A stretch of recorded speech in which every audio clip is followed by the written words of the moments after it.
రాష్ట్రంలోని యువతకు విదేశాల్లో ఉద్యోగ ఉపాధి అవకాశాలపైన ఫోకస్ చేసింది కార్మిక శాఖ. ఫారిన్ కంట్రీస్లో అవకాశాలను అందిపుచ్చుకునేలాగా యువత వృత్తి, భాషా నైపుణ్యాలు మెరుగుపరుచుకోవాలని చెప్పారు కార్మిక శాఖ మంత్రి వివేక్ వెంకటస్వామి. ఇందుకు అవసరమైన ట్యూటర్లను పెట్టి శిక్షణ అందించాలని అధికారులకు ఆదేశించారు. టామ్కామ్ బోర్డు సమావేశంలో అధికారులకు కీలక సూచనలు చేశారు మంత్రి.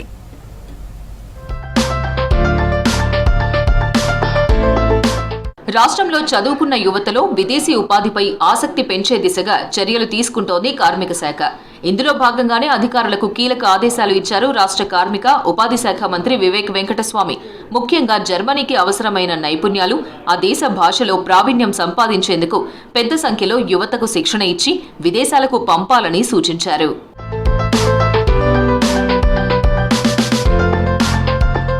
సక్సెస్ఫుల్ ప్లేస్మెంట్స్ ఇతర యువతను కూడా విదేశీ ఉద్యోగాల వైపు ఆకర్షిస్తాయన్నారు మంత్రి వివేక్. సెక్రటేరియట్లోని తన ఛాంబర్లో Telangana overseas manpower company TOMCOM board సమావేశం జరిగింది. ఇందులో విదేశీ ఉపాధికి సంబంధించిన పలు కీలక అంశాలపై చర్చ జరిగింది. కెపాసిటీ బిల్డింగ్ ప్రాముఖ్యతను ప్రస్తావిస్తూ ట్రైనర్స్ కు శిక్షణ అత్యంత అవసరమని చెప్పారు మంత్రి.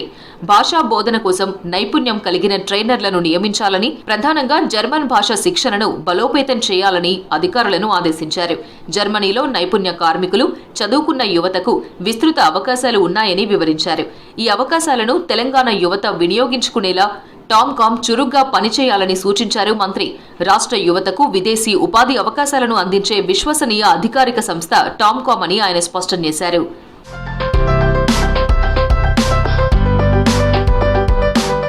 జీసీసీ దేశాల్లో కార్మికుల నియామకాలపై జరుగుతున్న చర్యలను అధికారులు మంత్రి వివేక్ కి వివరించారు. విదేశాల్లో పనిచేస్తున్న కార్మికుల నుంచి నిరంతరం అభిప్రాయాలను సేకరించి నివేదికలు సమర్పించాలని మంత్రి ఆదేశించారు. ప్రతి దేశానికి ప్రత్యేకమైన సంస్కృతి ఉంటుందని, ఆ దేశాల సంస్కృతిపై కూడా యువతకు అవగాహన కల్పించేలా శిక్షణ ఇవ్వాలన్నారు. టామ్కామ్తో శిక్షణ నియామకాల విషయంలో లక్ష్యాన్ని చేరుకునేలా ప్రణాళికలు రూపొందించాలని అధికారులను ఆదేశించారు.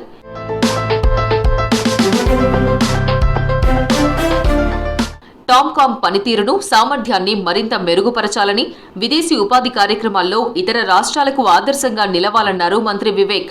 రాష్ట్ర యువతకు ప్రపంచ స్థాయి ఉపాధి అవకాశాలను కల్పించడంలో రాష్ట్ర ప్రభుత్వం కట్టుబడి ఉందని, ఈ లక్ష్యాన్ని సాధించడానికి అవసరమైన అన్ని చర్యలు తీసుకుంటున్నామన్నారు.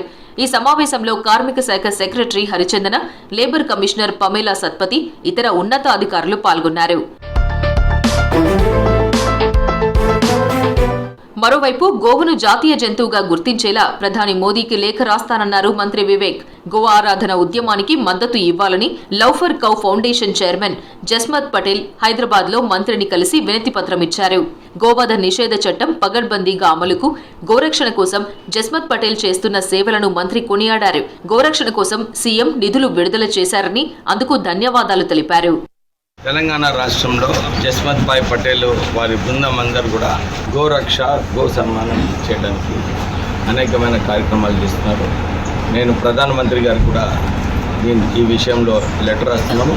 త్వరలోనే ముఖ్యమంత్రి గారితో కలిసి ఏదైతే గురుకులైనా కానీ, గోరక్ష అయినా కానీ, ఇంతకుముందు ముఖ్యమంత్రి గారు ఏదైతే నిధులు గోరక్ష కోసము శాంక్షన్ చేసినారో అవన్నీ కూడా వారికి అభినందనలు చెప్పడానికి ముఖ్యమంత్రి గారితో కూడా త్వరలోనే కలవబోతున్నాం.